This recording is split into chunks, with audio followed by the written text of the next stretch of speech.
Shalom Antiokers and welcome to X Antioquia Creative Talks, kisah para Antiokers. Ketemu lagi dengan saya Sakti Akuini yang bakal temenin Anda selama beberapa menit ke depan.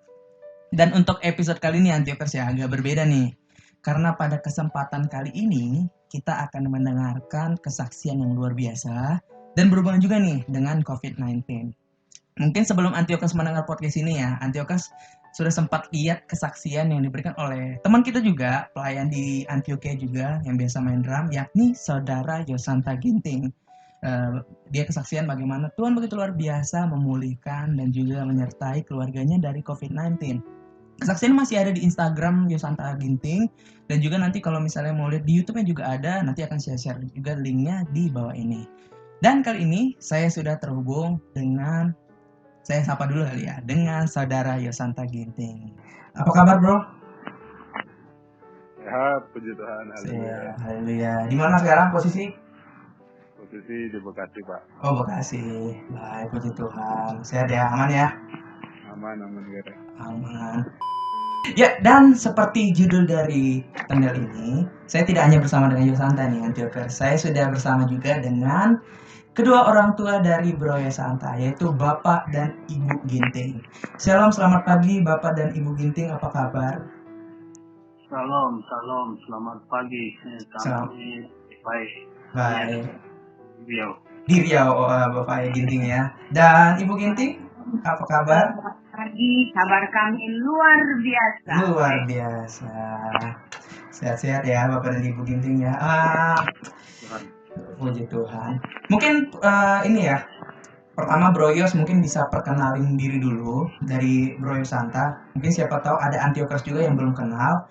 Setelah itu mungkin juga boleh diperkenalkan juga mama papanya. Mungkin silakan Bro Yosanta. Waktu dan tempat saya persilakan.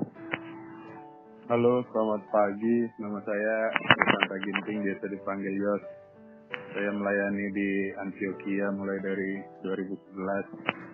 Ikut bantu-bantu pelayanan musik di Antioquia. Orang tua saya ada di Riau, di gereja GPDI El Shaddai, di bawah pimpinan Om Manulang. Mungkin Mami Papi bisa perkenalkan diri juga. Boleh silakan Bapak Ibu Ginting. Ya, saya juga memperkenalkan diri. Saya orang tua papanya Yosanta. Kalau nama saya bagus sekali, pas masuk ke Jeremia. Tapi kalau ke surga nanti bukan ditanya siapa namamu. Betul. Jadi saya Marga Ginting, ya biasa kalau orang Medan itu ya dipanggil Pak Ginting gitu, seperti itulah.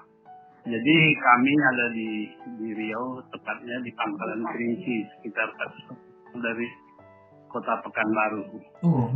Ya, kabupaten.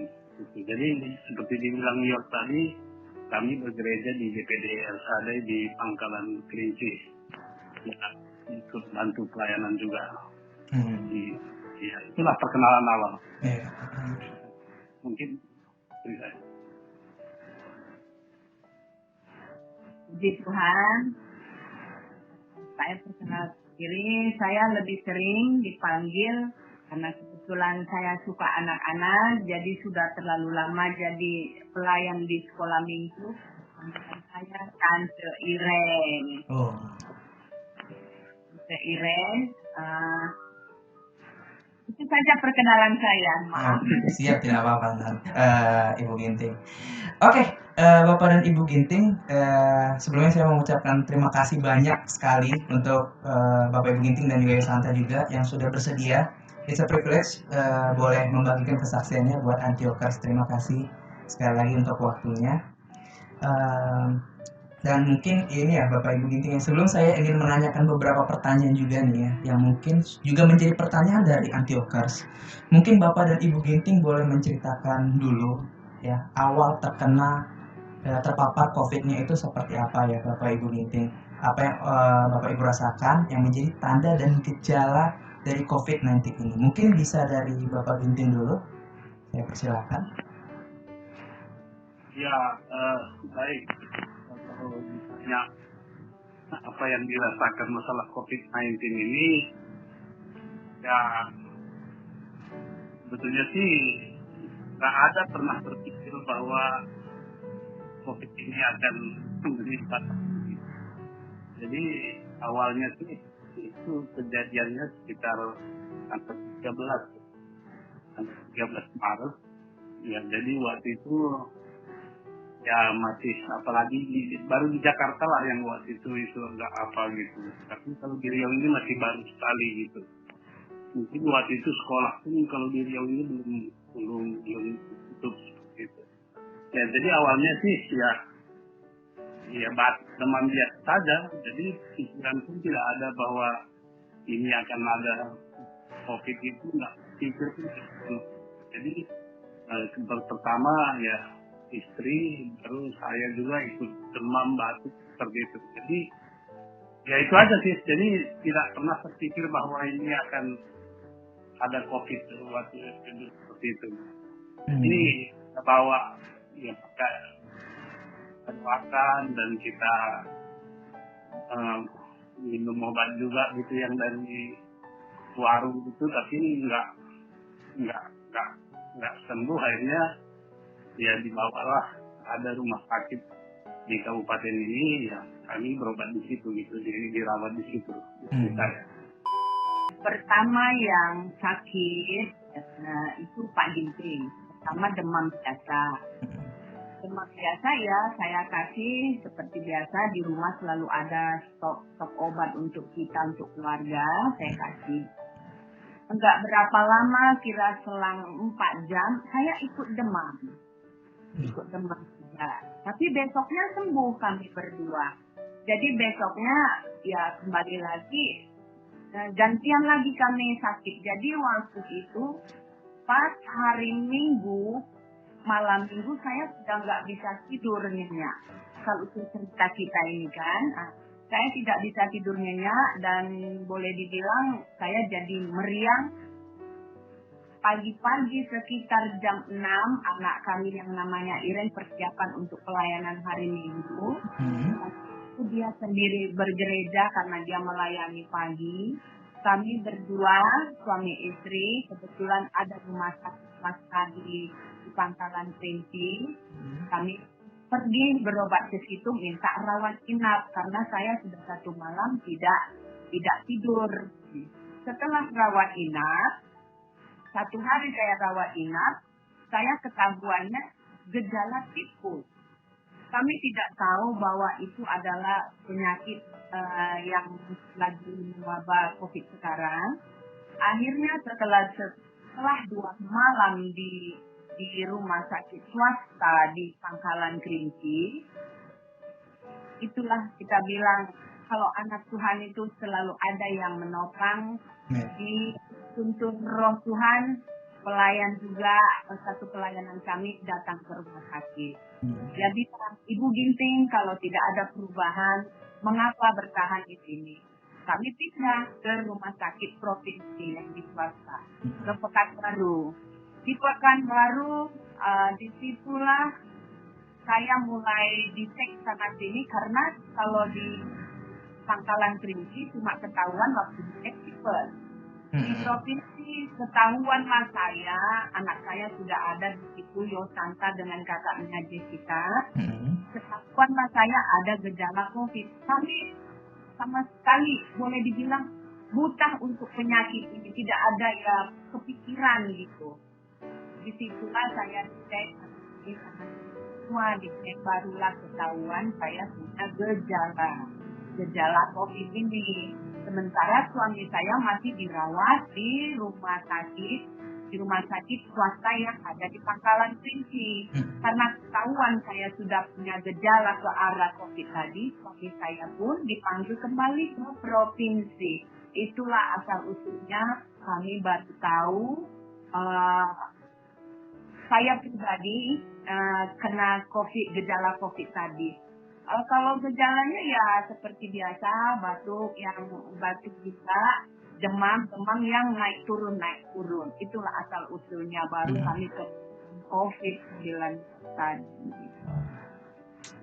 Ini ya, karena memang pada masa itu juga memang cukup ini ya, masih jarang kasusnya ya mungkin ya, Ibu Ginting ya. Jadi memang ya kita kita sebagai manusia juga berpikir positif, ternyata ya hasilnya seperti itu ya. Lalu setelah Bapak dan Ibu Ginting menjalani tes tersebut dan dinyatakan positif, kabarnya ya seperti yang bilang tadi, karena sudah ada Yosanta dan Kak Jevita juga ya di sana ya. Ketiga anak Bapak dan Ibu Ginting juga harus katanya diisolasi di rumah sakit ya Bapak Ibu Ginting ya. Mungkin gimana Bapak Ibu? Ya benar. Nah mungkin dari Bro Yosanta kali ya, bisa ceritain nggak pada saat itu karena harus diisolasi, saat itu keadaannya seperti apa? Mungkin boleh diceritakan. Jadi gini, jadi pertama kali saya sampai di Pangkalan Kerinci itu, saya ngerawat orang tua saya dua-duanya karena saya ngelihat adik saya sendiri ngerawat itu udah nggak mungkin karena dua-duanya udah masuk rumah sakit. Nah, jadi saya sempat ada 3 malam ngerawat orang tua, 2 malam di Pangkalan Kerinci, 1 malam di Pekanbaru. Nah, jadi itu kondisinya pada malam ketiga di Pekanbaru itu udah terpisah. Jadi papi di Pangkalan Kerinci, mami di Pekanbaru. Jadi sebenarnya kondisinya aja udah sulit gitu ya. Cuma ya begitulah. Akhirnya secara prosedural dinas kesehatan itu harus tes COVID-19 ini kan. Jadi dites dan kemudian 10 hari kemudian hasilnya keluar. Jadi ketika hasilnya keluar itu sebenarnya kondisi orang tua saya ini udah mulai baik sebenarnya. Cuma ya karena ada ini info positif ya, akhirnya orang-orang di sekitar kita juga respon ya gitu. Jadi ya kita juga ada tekanan mental lah gitu. Padahal sebenarnya udah sehat gitu. Nah, jadi dengan diumumkannya positif COVID ini kedua orang tua saya, otomatis saya, kakak saya, adik saya di Kerinci, kita di rumah sebenarnya udah isolasi 9 hari. Kemudian ya karena prosedural dinas kesehatan itu menawarkan 2 pilihan, antara mau dites di rumah atau dites di rumah sakit. Nah, tapi saat itu mereka bilang kalau kita tes di rumah mereka akan full APD. Nah, jadi kemungkinan akan meresahkan tetangga gitu ya, dilihatin kan nggak baik lah gitu. Akhirnya ya dengan sangat kooperatif saya bertiga sama kakak adik saya ya pergi ke rumah sakit buat tes. Ya itu kita nggak ada persiapan sama sekali mau apa ya, kita pakai celana pendek, pakai kaos, datang. Terus setelah dites ya kita disuruh isolasi, ternyata nggak boleh keluar lagi karena dianggap sudah terpapar oleh pasien positif gitu. Nah disitulah mulai ada apa ya disitulah pergumulan sebenarnya banyak sebelumnya, cuma di situ tuh nambah lagi gitu. Malah harus di penjara lah istilahnya, di rumah sakit umum daerah yang ya kalau bisa tahu pasti kurang baik lah daripada yang swasta punya gitu ya. Nah tapi ya itulah kemurahan Tuhan, akhirnya Tuhan pakai juga orang-orang di sekeliling buat jadi berkat buat keluarga kami ya. Akhirnya saya dua malam di sana, kemudian bisa dipindah di isolasi di Pekanbaru gitu. Buat Ibu Ginting, saya mau tanya Ibu Ginting, pengobatan apa aja sih yang sudah diberikan kepada Bapak Ibu sampai sekarang sudah dinyatakan negatif dari COVID? Pastinya ada beberapa pengobatan itu. Mungkin bisa diceritakan juga dari proses isolasi apa saja yang dijalani. Lalu sampai di proses penyembuhan seperti apa? Mungkin boleh diceritakan. Kalau pengobatan ya puji Tuhan ya, sebetulnya seperti biasa kalau di rumah sakit itu kan ya bersyukur kita puji Tuhan diarahkan ke swasta dulu. Di tempat yang rumah sakit swasta ini boleh dibilang pelayanannya ya pekerjaan Tuhan juga, campur tangan Tuhan luar biasa di situ. Semua mulai daripada dokter, perawat medis, semuanya Tuhan pakai mereka baik-baik. Mereka tepat waktu, boleh dibilang tidak sampai 1 jam sekali mereka datang membesuk kita, melihat bagaimana, terlebih ya saya yang pertama kali yang apa ya dibilang, yang pertama kali dibilang kena COVID. Kalau dibilang itu pekerjaan campur tangan Tuhan luar biasa. Luar biasa, saya bilang perawatnya baik-baik. Saya ulangi lagi, dokternya baik-baik. Setiap datang, ibu semangat. Dan ya kalau obat ya biasa ya. Ada obat yang 2 kali dimakan, ada obat yang 3 kali dimakan. Tapi lebih luar biasanya saya bilang, obat itu mereka nantikan kita makan. Karena mereka takut nggak kita makan. Sampai mereka bilang, Bapak atau Ibu makan. Kalau Bapak Ibu makan, kami rasanya senang karena kami takut nanti Bapak dan Ibu tidak makan, kami yang berurusan dengan dokter yang berurusan dengan Bapak Ibu. Puji Tuhan, ada obat yang dimakan dari arahan dokter rumah sakit setempat, ada yang 3 kali, ada yang 2 kali. Tapi saya bilang itu pekerjaan Tuhan. Dipakai dokter, dipakai perawat, itu yang paling utama menyembuhkan kami, memberikan kesabaran terutama kami, menyemangati kami terus. Itu obat yang paling mujarab yang kami nikmati selama kami di rumah sakit. Saja dari Ibu Ginting. Ya, saya tambahkan juga. Jadi seperti dikasih tahu Yos tadi bahwa kami awalnya kan suami istri itu dirawat inap di rumah sakit di tempat kami ini gitu. Di rumah sakit. Jadi seperti tadinya itu bahwa kami ya satu kamar suami istri gitu. Itu hal yang pernah seperti itu. Jadi diinfus dua-dua. Tapi setelah istri saya 3 malam atau 4 malam itu tidak ada perubahan, katanya itu gejala tifus atau DBD seperti itu. Tapi karena sudah 4 malam, ya saya bertindak. Saya bilang saya mau pindah rumah sakit saja. Sebetulnya pihak rumah sakit yang di kabupaten itu tidak menyarankan. Tapi sudah 4 hari nggak ada perubahan.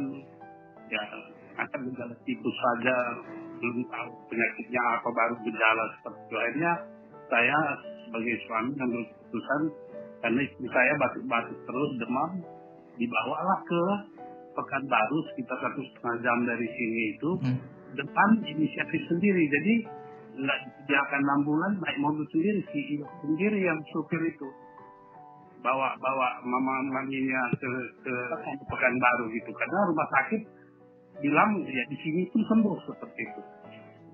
Jadi saya juga berangkatlah saya tinggal. Saya juga sebetulnya ya udah mulai udah mulai pulih gitu. Jadi istri saya berangkat duluan, supir Ios. Saya masih tinggal di rumah sakit kabupaten ini sendiri sama anak saya Iren berdua. Tapi pagi-pagi waktu visit dokter bilang, oke, Pak Ginting udah bisa pulang ke rumah. Sudah bisa pulang ke rumah sekitar jam 9 pagi itu. Ya saya kirim WA ke Bapak Gembala, ke teman-teman majelis itu. Puji Tuhan saya hari ini sudah bisa keluar begitu seperti itu. Tapi tiba-tiba datang lagi dokter ini bilang, Bapak harus dironsen lagi paru-parunya katanya. Apa buatan saya pikir gitu. Mungkin sudah ada komunikasi bahwa kondisi istri saya di Pekanbaru dengan bahwa ada mungkin gejala itu, sehingga pendek cerita tadinya saya yang sudah direkomendasikan dokter paru-paru bisa pulang ke rumah, ya saya justru dibawa dengan pakaian APD, perawat semua dibawa ke provinsi Pekanbaru dan disatukan satu kamar dengan istri saya seperti itu. Jadi kami satu kamar di sana, ya tapi itu juga cara Tuhan sendiri juga lah, itu bisa kami satu kamar. Kalau enggak ya istri saya nggak pernah sendiri seperti itu. Akhirnya kami bisa satu kamar, ya tapi Ya, waktu kalian di sana itu, disitulah waktu kami malam pertama, malam kedua bersama-sama di rumah sakit provinsi itu, ya disitulah masa kritisnya sebetulnya seperti itu. Oh gitu. Saya waktu itu ya begitu kami jumpa, ya dia ceritakan kondisinya kalau saya berdahak, ada darah seperti itu. Ya semua ya itulah masa kritisnya gitu. Disitulah dan di situ belum rumah sakitnya baru disuap saja gitu. Disuap lebih kurang 5 hari. Ya itulah kronologinya baru kami sampai di provinsi itu. Ya. Bapak dan Ibu Ginting dari awal pisah akhirnya disatukan ke tempat itu. Setelah Bapak dan Ibu Ginting menjalani proses penyembuhan ya, yang tadi sudah diceritakan juga. Kalau boleh tahu sebenarnya apa sih hal yang paling penting gitu Bapak Ibu Ginting dalam proses penyembuhan COVID-19 ini? Yang unsur yang sebenarnya nggak boleh dilewatkan selama masa penyembuhan ini sebenarnya. Mungkin dari dari Bapak Ginting boleh? Ya proses penyembuhannya sih, ya kita harus semangat lah ya. Kita yang beriman ini ya harus tetap berharap kepada Tuhan, karena kalau di COVID ini ya yang sudah pengalaman ini tidak ada bisa berharap kepada siapa-siapa. Kepada Allah sendiri pun nggak bisa jumpa, hanya video call, ya nggak ada pada siapa hanya pada Tuhan. Jadi ya saya juga berbagi cerita ketika hari pertama, hari kedua di rumah sakit itu sebetulnya kondisi saya sih agak stabil seperti itu, stabil enggak cuma batu demam, cuma istri saya waktu itu ada gangguan pernapasan. Jadi waktu itu ya sudah dibantu dengan oksigen, pernapasan seperti itu. Sementara saya juga diinfus seperti itu ya.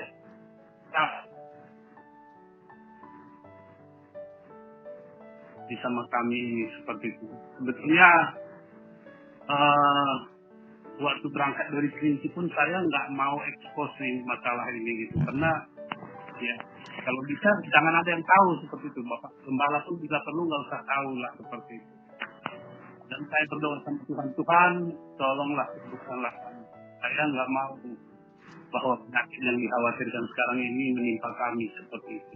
Jadi ya kita berharap kepada Tuhan, walaupun Bapak bisa bayangkan satu kamar berdua, istri lagi kritis, suami juga ya kondisinya ya nggak stabil seperti itu. Jadi ya di situ memang pikiran itu banyak. Sementara anak juga jauh-jauh datang dari Jakarta, bukan bisa jumpa, hanya nunggu di rumah saja setiap pagi kalau udah mulai video call seperti itu saja. Jadi ya betul berharap kepada Tuhan lah. Bahkan ya hanya kepada Tuhan saja, siapa pun harus diandalkan di situ. Karena tidak ada yang lebih besar kuasanya daripada Tuhan kita yang Bapak Ginting ya. Iya. Betul sekali. Total berapa hari Bapak Ginting sampai dinyatakan bahwa Bapak dan Ibu Ginting negatif dari COVID-19? Saya nggak tahu persis tanggalnya, mungkin nanti dibantu Sios. Cuma proses untuk positif itu saja mungkin butuh sekitar 10 harian. Dan hasil positif itu 10 hari. Dan setelah itu baru 2 minggu lagi baru keluar lagi hasil negatif. Sebenarnya gini, kalau dari pertama kali masuk ke rumah sakit itu 2 hari di mana namanya di Pangkalan Kerinci, kemudian tambah 10 hari, kemudian mungkin sekitar kurang lebih sampai keluar rumah sakit itu orang tua saya 30 hari. 30 hari di rumah sakit yang berbeda-beda. Itu 3 rumah sakit mereka kunjungi. 30 hari. Nah, kalau saya itu 9 hari isolasi mandiri, 19 hari di rumah sakit isolasi, kemudian isolasi mandiri lagi di Bekasi 14 hari. Jadi ya secara medis inilah sudah teruji klinis negatif itu. Jadi untuk informasi, untuk keluar dari rumah sakit ini harus swab test, hasilnya negatif 2 kali, baru bisa keluar rumah sakit. Kemudian keluar dari rumah sakit pun belum cukup, harus isolasi mandiri di rumah selama 14 hari. Jadi sebenarnya prosedur dari pemerintah memang udah cukup panjang untuk ini ya, untuk aman terpapar dari seorang lain gitu. Nah, seperti yang mungkin Antiokers sudah kita dengar ya, dari kesaksiannya Bro Yosanta, Bapak dan Ibu Ginting ini dinyatakan katanya positif COVID-19 di saat sebelum ada PSBB ya Bapak Ibu ya, sebelum ada peraturan-peraturan ketat itu ya. Iya, jadi perlu juga saya sampaikan bahwa saya nggak tahu untuk beliau, tapi kalau untuk kami, saya kasih tahu tadi kan kami ini tinggal di kabupaten, sekitar 1,5 jam dari Pekanbaru dan itu ya tidak pernah terpikir, dan COVID ini pun hanya tahu di situ saja. Jadi perlu saya kasih tahu bahwa istri saya lah pasien nomor 1 di kabupaten kami. Saya pasien kedua, anak saya yang paling kecil Iren itu pasien ketiga. Itu yang apa? Jadi beritanya itu ya sangat booming seperti itu gitu. Jadi seperti saya bilang tadi, padahal saya mensembunyikan itu, tidak perlu usah tahu gitu. Tuhan, ini bukan jadi dekat. Biarlah Tuhan sembuhkan saja, jangan jauhkan dari kami COVID ini. Itulah doa saya untuk kepada Tuhan. Tapi nyatanya ya itu tadi, 3 kali dinyatakan positif. Jadi positif, jadi pasien 1, 2, 3 itu ya.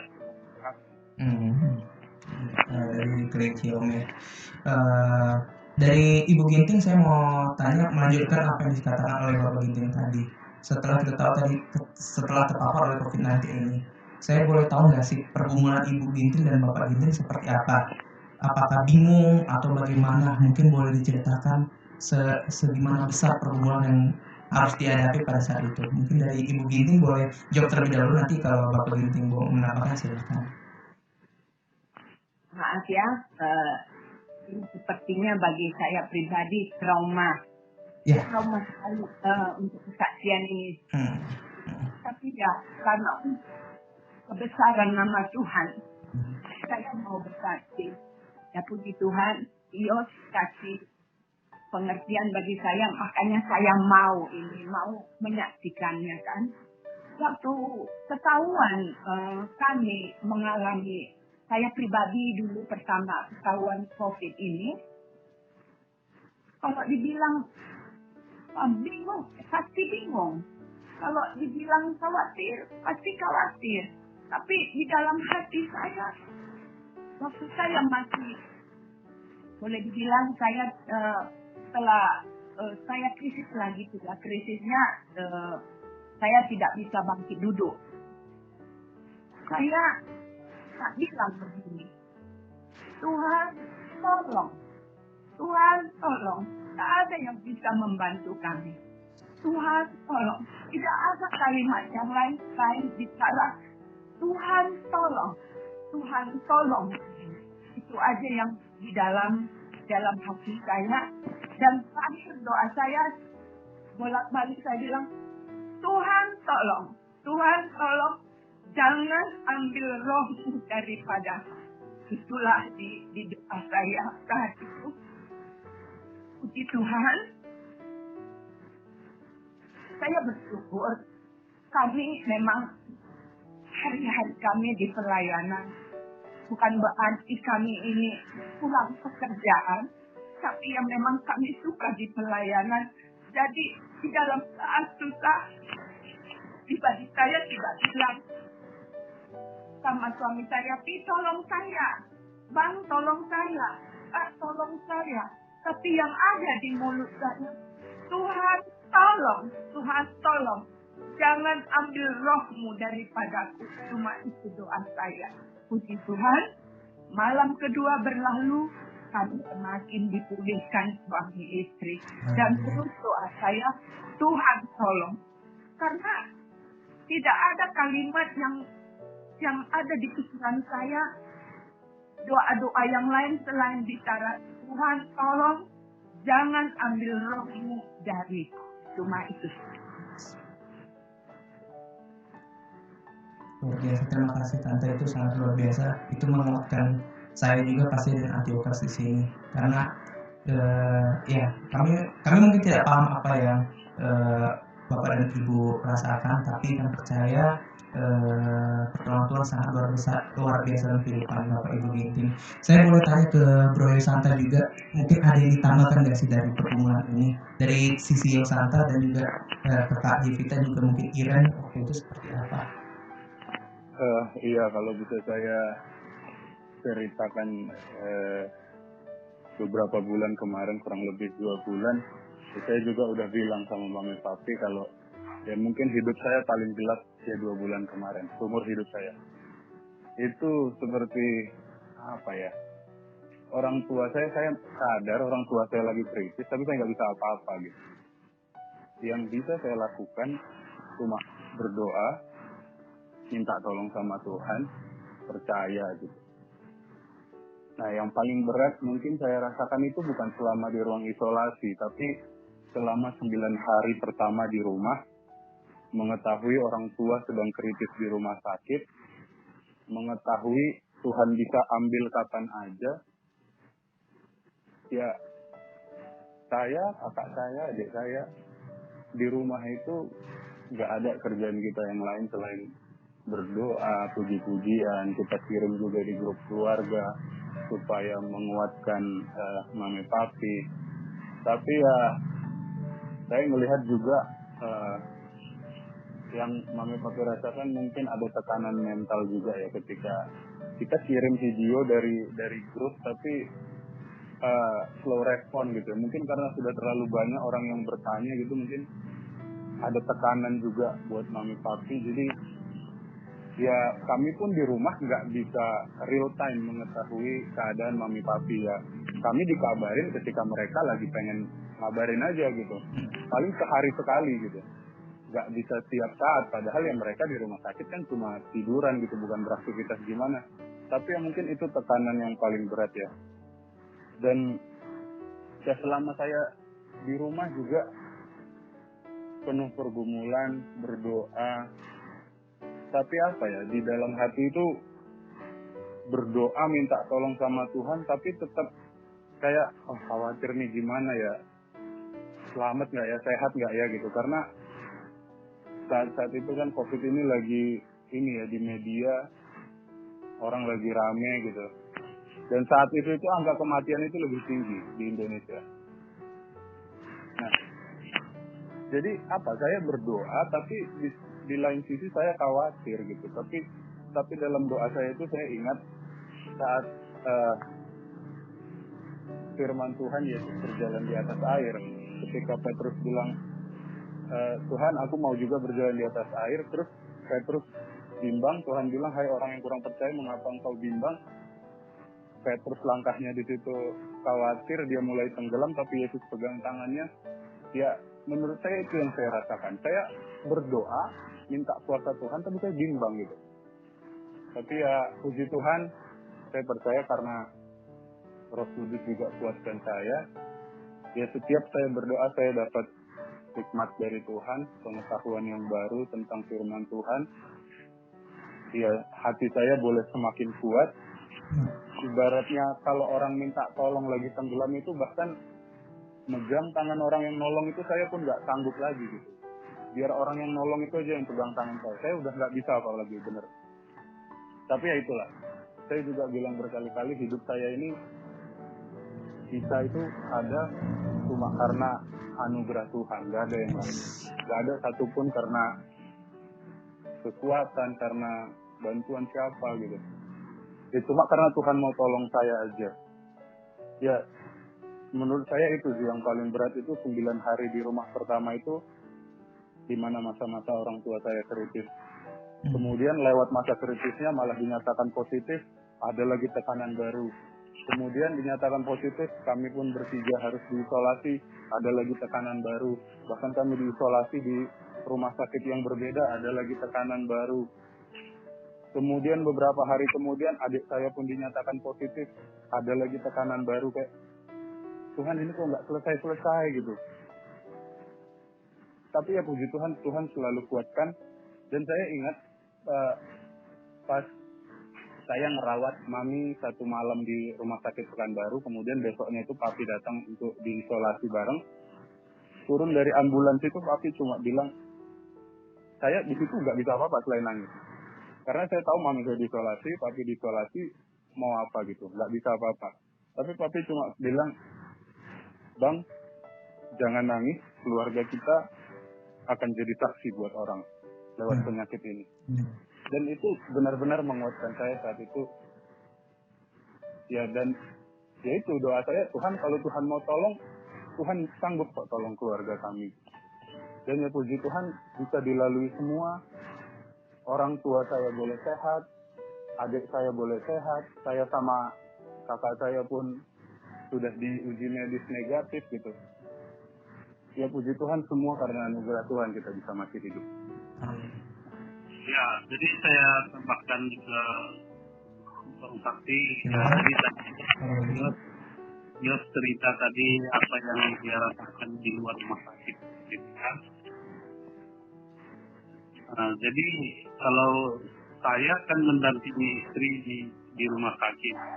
Jadi betul yang dibilang Yos tadi bahwa ya saya mencari waktu yang tepat, komunikasi kami itu hanya video call. Jadi sementara istri dibantu pernapasan dengan oksigen, ya nggak mungkin itu saya tunjukkan gitu. Jadi kapan istri sadar, ya disitulah baru kami video call seperti itu. Jadi ya saya juga waktu itu saya sebagai pasien juga, sebagai mendampingi istri juga, ya beban saya itu ya benar yang dibilang Yos tadi, ya gelap memang, gelap. Bahkan ya saya baru cerita sekarang waktu malam kedua di rumah sakit itu sekitar jam 2 malam itu pindah kamar, itu istri saya itu kritis sekali gitu. Jadi oksigennya itu pun udah saya nggak tahu berapa standarnya gitu, jadi pernapasan itu udah susah gitu. Jadi waktu itu ya saya lihat istri saya ngos-ngosan bernapas susah seperti itu, saya juga pakai infus seperti itu. Ya saya mau bilang apa lagi lah sama Tuhan gitu. Waktu itu saya juga kan ada TV di rumah sakit itu. Kebetulan sebelumnya itu saya nonton TV bahwa kalau meninggal karena COVID ini ya langsung dibawa ke kuburan seperti itu gitu kan. Kuburan itu belum karena waktu itu memang belum seperti sekarang beritanya seperti itu. Jadi kalau meninggal karena COVID berarti langsung dibawa ke kuburan dan rumah sakit itu, bukan ke kampungnya kemana gitu. Waktu itu saya sudah berpikir dihantui setan lah seperti itu di pikiran saya. Kalau seandainya meninggal istri saya ini, saya nggak bisa antar ke kuburan. Anak saya di rumah 3 orang jauh-jauh datang dari Jakarta, istri saya ini mungkin langsung dibawa ke kuburan. Seperti itulah pikiran saya. Jadi memang betul yang dibilang Yos itu, dia rasakan di luar, saya pun mendampingi maminya di rumah sakit seperti itu. Ya, jadi ya Tuhan memang ya luar biasa, Tuhan tolong semua. Jadi pikiran saya tadi itu ya tadi pikirannya udah apa aja lah gitu kan, udah bagaimana nanti anak saya ini maminya meninggal nggak dilihatnya, ya udah pikiran seperti itu, udah dikuasai kegerasan. Ya. Bapak Ibu dan Yosona Ginting, saya mendengarkan dari tadi yang di highlight adalah merasakan gelap, hari-hari yang gelap. Ya kalau boleh saya berpendapat ya bahwa ini benar-benar yang saya dengarkan saat ini benar-benar kejadian sangat ini ya, memang beban sekali gitu. Saya walaupun nggak merasakan, ketika saya mungkin dapat pengalaman itu mungkin saya akan merasakan hal yang sama. Tapi satu kalimat yang mungkin tadi yang Yosanta bilang yang diucapkan oleh Bapak Ginting cukup sangat memberkati. Adalah kata, abang jangan nangis, dan nanti kita akan jadi berkat, kita akan jadi kisah yang luar biasa bagi jemaat-jemaat dimanapun berada. Dan saya percaya itu saya percaya kesaksian dari Bapak Ibu Ginting dan Yosanta pasti jadi kisah yang luar biasa. Saya mau tanyakan ke Abang Yos lagi nih. Abang Yos, kira-kira mungkin dari Bro Yosanta bisa menjawab pertanyaan ini ya. Respon dari orang-orang sekitar yang tahu gitu. Tadi mungkin seperti dijelaskan sama Yosanta bahwa masa-masa kayak gitu lagi video call atau mungkin lagi di rumah bersaksi menyanyikan puji-pujian gitu, ada orang-orang yang mungkin udah tahu menanyakan, tapi ada hal-hal yang lain mungkin yang belum di-share gitu, respon yang sekitar yang tahu itu seperti apa? Ya itulah respon orang-orang di sekitar kita pun ya pastinya nggak selalu simpati ya. Kalau yang simpati melihat kita ya puji Tuhan, mereka banyak juga jemaat di GPD El Shaddai yang bantu kita selama proses perpindahan rumah sakit, tetap beri semangat, kekuatan. Cuma ya ada juga memang respon-respon yang ya mungkin kita nggak harapkan gitu ya, dan nggak nyangka juga wah ternyata seperti itu gitu.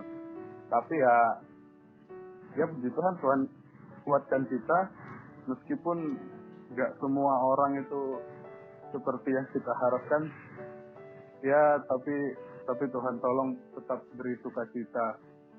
Kayak contohnya selama di rumah sakit pun, bahkan saat udah sehat ya kan beredar di media sosial, wah keluarga inisialnya ada JG, RBT, itu inisial orang tua saya sudah terpapar COVID, seperti itu.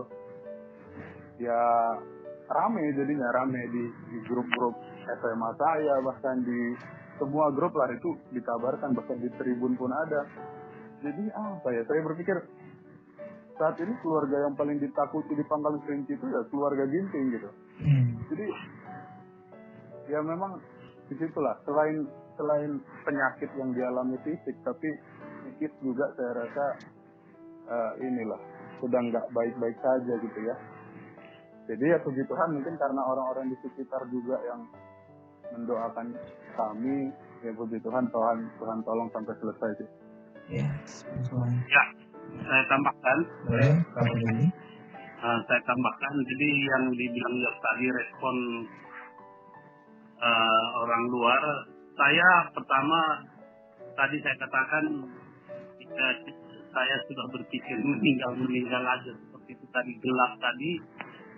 Sebetulnya kalau saya nggak berdoa lagi, tapi saya betul-betul merasakan doa dari anak-anak Tuhan yang mungkin dari Ethiopia juga, dari jemaat GPD El Shaddai, sehingga saya kuat seperti itu. Kalau kalau doa istri saya bilang sama saya, tapi saya nggak tahu lagi bilang apa sama Tuhan seperti itu ketika krisis itu gitu. Saya nggak tahu lagi cerita apa sama Tuhan. Jadi itu betul-betul saya merasakan kuasa doa itu. Banyak yang mendoakan kami, banyak, mungkin ribuan, mungkin banyak yang mendoakan. Ya, tapi ya karena itulah kami kuat. Tapi seperti Yos bilang tadi, ya enggak semua juga yang mendoakan itu. Ada bahkan ya di medsos itu, ya saya nggak buka medsos, tapi ada katanya ya bahkan kami di Facebook dikatakan ketika Bu Ginting dikatakan positif, 1 hari kemudian ada berita di Facebook bahwa Ibu Ginting sudah meninggal. Waduh. Dan dikuburkan dan secara COVID secara diam-diam. Nah, jadi Ibu Gembala telepon kami, di telepon saya, Pak Ginting gimana keadaan Bu Ginting? Ya, kan waktu itu masih komunikasi seperti itu. Ya ini udah banyak berita-berita di luar ini di medsos bahwa Ibu Ginting sudah meninggal, sudah dikubur secara COVID seperti itu. Jadi tolonglah fotokanlah kalian dulu, foto kalian supaya saya bikin di Facebook bahwa kalian masih hidup. Ya jadi itulah respon orang banyak sekali yang agak, dan dia ada juga yang itu ya Pak. Iya. yang menjatuhkan mental kita kan. Iya, betul. Kita masih apa, tapi dibilang juga sudah meninggal. Jadi ya saya tambahkan juga, hari pertama ceritanya dikatakan positif karena dia memang pertama di duluan 1 hari. Hari kedua baru muncul lagi saya juga positif. Nah, begitu saya positif juga menjadi heboh lagi seluruh. Ya saya tak tahu saya bilang nanti mungkin terlalu apa gitu. Nah, begitu saya positif, 1 hari setelah positif, jam 2 malam saya ditelepon Bapak Gembala saya. Karena jam 2 malam, ya saya nggak jawab karena saya angkat cek.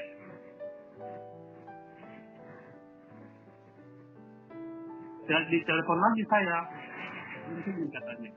Apa saya bilang? Ini saya mau diskon jam 5 lagi, tapi saya sejahtera. Apakah Bapak sehat-sehat? Ya, sehat, ya saya akan sehat, tapi masa pemulihan. Kenapa? Karena jam 2 tadi ada yang menelepon saya bahwa Pak Gunting itu sudah meninggal katanya. Saya dikatakan ada yang menelepon pendeta bahwa saya itu sudah meninggal seperti itu. Jadi Bapak pendeta bilang, ya saya puji Tuhan Om, kita bisa bicara. Ya itulah saya telepon Pak Gunting, biar saya sejahtera di jam 5 subuh ini katanya.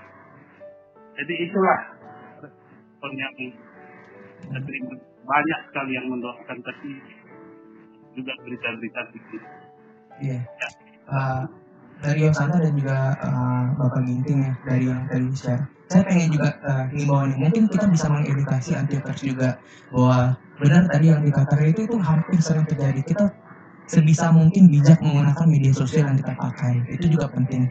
Dari kesaksian ini juga kita pelajari bahwa ada orang-orang yang ya udah dia berpikir bahwa mungkin dia bisa viral, dia memposting hal-hal yang mungkin tidak benar, ya jadinya itu menjadi beban juga buat orang lain. Tapi saya percaya kekuatan dan doa yang diberikan bukan orang-orang yang membuat postingan yang salah ini, itu pastinya menguatkan dari Bapak Ibu Ginting dan juga dari Yosanta juga, saya percaya. Yang untuk yang negatif-negatif, saya percaya Bapak dan Ibu Ginting tidak usah pedulikan, karena saya percaya itu hanya akan menjadi beban, tapi biarlah doa-doa orang yang lain itu yang menjadi kekuatan bagi Bapak Ibu Ginting. Mungkin ke Ibu Ginting, saya mau tanyakan sebelum ini ya, saya mau tanya berkat apa aja sih yang diterima selama kejadian ini, Ibu Ginting? Karena saya yakin dan percaya gitu, setiap kejadian yang terjadi dalam kehidupan kita ini sudah banyak diceritakan. Tapi kalau boleh menjadi apa ya, sebagai pertanyaan sebelum terakhir, berkat apa sih yang benar-benar diterima selama kejadian ini, Ibu Ginting, supaya ini bisa jadi kesaksian luar biasa juga, bisa dipakai juga untuk Antiokers, untuk menguatkan Antiokers. Silakan Ibu Ginting. Berkat yang saya pribadi nikmati selama isolasi di rumah sakit, selama mengalami sakit ini, sepertinya tidak bisa dihitung ya berkatnya, cuma bisa dikatakan sebagiannya. Berkatnya saya bilang, tetaplah semangat di dalam segala pelayanan. Apapun yang bukan diperintahkan, tapi apapun yang diberikan Bapak Ibu Gembala untuk melayani, lakukanlah dengan ikhlas, dengan sukarela, dengan sampai di semampu kita untuk melayani tadi, karena kita bukan melayani manusia, tapi melayani Tuhan melalui pribadi manusia. Jadi yang saya dapat berkatnya, kita melayani di keluarga kami ya, kesukaannya memang melayani. Saat kita susah, seperti kami sedang mengalami badai, doa-doa itu menopang kita, doa-doa jemaat-jemaat yang tadi mengenal kita di dalam pelayanan, itu kami rasakan hikmatnya. Satu lagi, kedua, berkat yang saya terima pribadi, boleh dibilang semakin lebih lagi takut akan Tuhan. Dalam segala yang dikerjakan, kerjakanlah semampunya, jangan bukan untuk penampilan. tapi kerjakanlah yang terbaik, semuanya untuk Tuhan. Itu yang saya alami. Yang ketiga, berkatnya kita melalui penyakit ini, saya sudah mengenal Tuhan, lebih lagi rindu, lebih lagi haus, lebih lagi tahu mengucap syukur kepada Tuhan. Kita sudah lebih bijaksana lagi memilah-milah mana teman yang baik, mana teman yang kurang baik, supaya kita tetap menjadi orang yang baik di pandangan Tuhan. Yes. Tuhan. Dari Om dari Bapak Ginting ada yang mau ditambahkan? Ya, kalau ditanya berkatnya, ya ini satu pengalaman dengan Tuhan yang pernah terlupakan seperti itu ya. Jadi kalau saya lihat doa-doa kami para keluarga dan doa semua yang mendoakan kami, ya perfect. Jadi apa yang kami doakan itu tidak ada yang tidak dijawab oleh Tuhan. Jadi kalau kata secara medis bahwa COVID-19 ini belum ada obatnya kan, belum ada obatnya. Tapi ya bagi kami sendiri, kami sudah alami 3 orang satu keluarga itu kami sudah disembuhkan Tuhan gitu. Walaupun itu ada medis, ya kita tetap ingin bahwa itu adalah perpanjangan Tuhan. Itu dipakai Tuhan untuk menyembuhkan kami. Tapi berkatnya bahwa Tuhan itu tidak mempermalukan orang yang berharap kepada Tuhan. Yes, betul. Nah, tadinya saya katakan tadi bahwa saya tidak mau diekspos ini, malu saya di masa perayaan Tuhan kena COVID. Gitu. Tadinya saya, Tuhan jangan tahu orang, biarlah saya apa. Tapi begitu di medsos itu semua tahu bahwa pasukan suami istri, JG, RBC itu positif COVID-19. Jadi semua orang tahu. Tapi ya, itu saya pertamanya protes juga sama Tuhan. Kenapa ini bisa tahu semua orang? Tapi seolah-olah Tuhan berkata di doa saya itu, biarlah Pak Ginting semua orang tahu bahwa keluarga Pak Ginting COVID-19 anaknya COVID-19. Biarlah tahu, biar nanti orang itu juga bisa melihat kuasa Tuhan. Tapi betul juga. Itu di medsos itu bahwa pasangan suami istri dinyatakan sembuh dan bisa keluar dari rumah sakit. Itulah menjadi jawaban semua yang tadi akan sudah dikubur lah, sudah di saat COVID lah, apa semua. Dibuat itu, di tribun itu bahwa pasangan suami istri dinyatakan sembuh. Jadi ya nama Tuhan dimuliakan di situ bahwa ya katakanlah tadi 1.000 orang yang tahu saya, tapi 1.000 orang ini juga tahu bahwa Tuhan menolong kami seperti itu. Jadi nama Tuhan dimuliakan. Banyak yang tahu. Kami ini memang booming sekali di Riau. Tapi di kabupaten ini saya katakan lagi, kami satu dua tadi banyak sekali sampai kami di stop total, ditutup gerbang itu selama 2 minggu. Ya banyak pikiran-pikiran yang positif, ya. Tapi semuanya dinyatakan bahwa Pak Sutri ini dinyatakan sembuh, ya itulah nama Tuhan dimuliakan. Jadi pikiran-pikiran orang tadi itu, ya, itulah jawabannya. Kita harus berbicara bahwa Tuhan sudah menolong seperti itu. Dan itu juga janji saya bahwa ya dalam doa saya sama Tuhan, ya ketika Tuhan nanti tolong saya akan saksikan di mana saya supaya ya. Makanya kemarin waktu Om Yudi Gembala Antioquia menanya saya bilang tunggu dulu, saya mau tinggal berdoa. Saya berpikir ya bagaimana caranya ini, saya takut nanti jadi macam-macam gitu. Tapi saya ingat janji saya dengan Tuhan bahwa saya akan saksikan semua pertolongan Tuhan untuk keluarga kami. Ya. Ini harus saya saksikan. Jadi nggak ada alasan bagi saya untuk tak. Terima kasih. Bapak Ibu Ginting. Saya percaya tadi kalau dikatakan 1.000 orang jadi tahu bahwa kuasa Tuhan luar biasa melalui video ini, saya percaya akan lebih banyak lagi Bapak Ibu Ginting akan lebih terberkati. Saya percaya itu. Untuk sebagai closing, Bapak Ibu dan yang Santa, saya ingin minta kesediaan dari Bapak Ibu dan juga nanti dari yang Santa juga gantian aja. Apa yang ingin disampaikan untuk Antiochers ataupun pendengar podcast ini, ataupun seluruh rakyat Indonesia dalam menghadapi COVID-19, baik yang sudah terpapar COVID-19 ataupun yang belum terpapar. Mungkin boleh dari Bapak Ginting terlebih dahulu, silakan.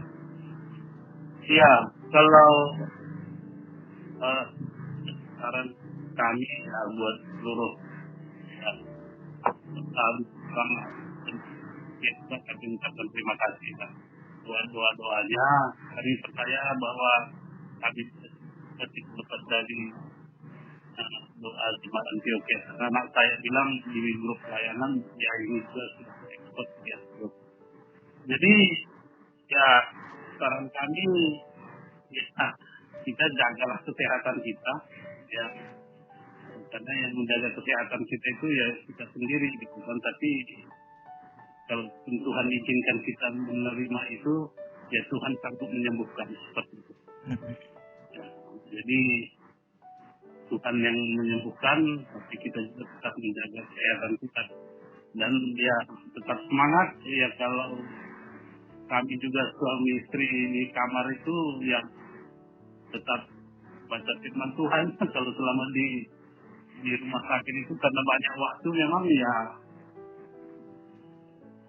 makan itu baca firman Tuhan seperti itu. Karena kita tahu bahwa ya itulah kekuatan kita dari Tuhan. Jadi tetap semangat dan pasti menolak orang harus seperti itu. Ya, itu dari Bapak Ginting. Dari Ibu Ginting boleh silakan. Kalau dari Ibu Ginting, untuk saat ini tadinya seperti ibu-ibu yang suka ya, tapi memang ada kumpulan ya, boleh dibilang kumpulan itu kan kumpulan yang tolong menolong. Ya, untuk saat ini, untuk masa sekarang ini ya boleh dibilang diberhentikan aja lah dulu ya. Seperti kalau kita di komplek kan ada pertemuan ibu-ibu ya, karena makanya untuk saat ini berkumpul pun dilarang, kita berhentikan ya. Hidup sehat itu kalau keluar itu ya yang penting-penting saja. Kalau ya seperti saya sebagai ibu rumah tangga ya untuk belanja dan kalau bisa dibatasi keluar dan ikutilah apa yang diatur, yang disarankan pemerintah. Itulah ya kalau dari saya sebagai ibu rumah tangga, dibatasi semuanya. Itulah. Nanti kalau udah aman bisa lanjut lagi Ibu Ginting ya. Kenapa?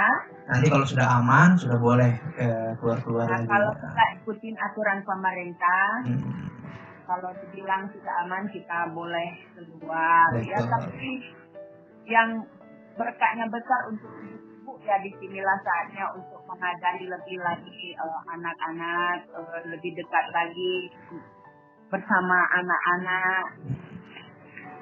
Ya itu yang Ibu Ginting dapatin ya. Oke. Dari Bapak Ibu Ginting sudah, terima kasih Bapak Ibu Ginting. Saya mungkin terakhir dari Abang Yersanta, ada pesan yang disampaikan, silakan. Pesan buat semua yang mendengarkan mungkin ya, yang mungkin hidupnya masih biasa-biasa aja saat ini, masih sehat gitu ya. Jangan keluar rumah dulu, jaga jarak, pakai masker. Karena apa ya, gak ada yang aman saat ini. Meskipun mungkin di komplek kita, belum ada yang kena gitu. Tapi ya itu yang kami alami, orang tua saya pasien 01, 02, 03 di kabupaten. Ya, apalagi di daerah Riau yang jauh lah dari Jakarta gitu. Apalagi kita yang mungkin berada di daerah Jabodetabek ya, yang restun. Yang nggak ada yang aman saat ini, jadi kita berhikmat kalau keluar jaga jarak, yang penting-penting aja gitu. Buat yang mungkin sedang mengalami sakit serupa ya, yang mungkin lagi bersusah hati saat ini, ya percaya saja Tuhan pasti tolong. Kalau Tuhan tolong keluarga kami, Tuhan pasti juga tolong anak-anak Tuhan yang lain yang berharap. Yes. Dan lewat ini juga saya mau ucapin makasih buat Kak Yudi, Kak Maudi selaku gembala saya di Antioquia, buat dukungan doa, buat ruang kesaksian ini. Semoga kesaksian ini jadi berkat buat gembala kami juga di GPDI El Shaddai, buat Om Manulang sekeluarga, dan semua jemaat yang udah tolong kami selama masa-masa susah ini. Ya nggak ada yang kami bisa lakukan, nggak bisa kami balas. Ya Tuhan yang memberkati Om, Tante, Bapak, Ibu semua. Ya Tuhan senantiasa jaga kesehatan kita. Ya lewat cerita ini ya saya makin sadar hidup saya ini anugerah. Saya makin menghargai hidup-hidup yang Tuhan kasih bangun setiap pagi itu adalah anugerah. Karena kalau saya melihat Mami itu mungkin seminggu dia nggak bisa tidur karena batuk. Wah, udahlah migran-migran dikit itu udah puji Tuhan. Jangan mengeluh gitu. Ya Tuhan Yesus terlalu baik buat keluarga saya, dan lewat kejadian ini juga keluarga kami bukan cuma melihat kuasa Tuhan ya, tapi kami mengalami langsung kuasa Tuhan. Itu sih yang mungkin bisa saya bagikan. Oke, sudah selesai. Sekali lagi terima kasih banyak untuk Bapak dan Ibu Ginting. Terima kasih Bapak Ibu Ginting dan juga Bro Yosanta. Terima kasih yang sudah berbagi kesaksian yang luar biasa ini. Sehat selalu untuk Bapak Ibu Ginting dan keluarga di Malum Berada. Salam juga buat Kak Jevita dan juga Iren ya. Oke, terima kasih Bapak Ibu Ginting. Sekali lagi waktunya Yosanta, terima kasih waktunya. Tuhan Yesus memberkati. Memberkati. Terima kasih Tuhan memberkati. Tuhan memberkati Ibu Ginting. Haleluya. Shalom. Terima kasih. Ya, Antiokers, kita review sedikit tentang podcast hari ini. Kita sudah banyak mendengarkan tentang kesaksian yang terjadi pada keluarga dari Ginting, Yosanta, dan juga bapak dan ibunya. Bisa didengarkan banyak sekali hal-hal yang positif. Tapi kalau saya boleh ambil satu kalimat yang saya sudah ulang tadi sebelumnya, saya katakan seperti ini: seberapa gelap pun kehidupan kita, penyakit yang mungkin terpapar pada kita, mungkin COVID-19 ataupun penyakit apapun, percayalah Tuhan tidak akan pernah meninggalkan kita. Tangan Tuhan tidak akan pernah melepaskan kita, terus berserah kepadanya. Dan satu lagi, ketika ada kuasa Tuhan yang bekerja pada kita, saya akan highlight kata-kata dari Bapak Ginting tadi, jangan menangis, tapi ketika ini berhasil, boleh kita bagikan untuk orang-orang lain, untuk lebih kuat lagi dan lebih mengenal Tuhan lebih lagi.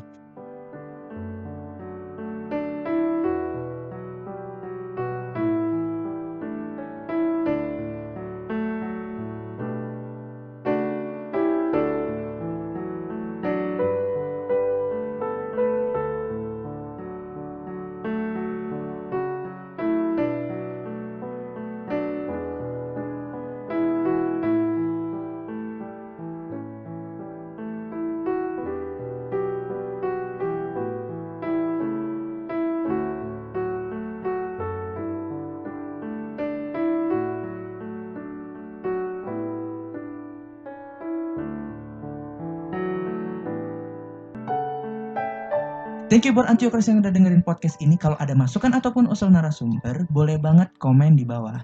Thank you juga buat produser kita Audrey Yunika yang udah bikin skrip kece hari ini. Don't forget to like, share, dan subscribe this channel dengan cara klik tombol subscribe. Jangan lupa juga ada streaming doa kita di YouTube, Facebook, dan Instagram GPDI Antioquia Tebet setiap Kamis pukul 6:30, dan pastinya ibadah minggu kita premier setiap pukul 8 pagi. Renungan rohani giat hadir setiap hari di Instagram GPDI Antioquia _Tebet atau Facebook GPDI Antioquia Tebet. Dan juga ada program kita X Antioquia Creative Talks hadir tiap Selasa pukul 8 pagi. Salam sehat selalu, ikuti peraturan pemerintah, tetap berdoa, dan ikuti selalu informasi GPDI Antioquia melalui sosial media atau WhatsApp grup jemaat. Kalau gitu, Sakti Akwini signing out. Thank you for listening. God bless you all and bye-bye.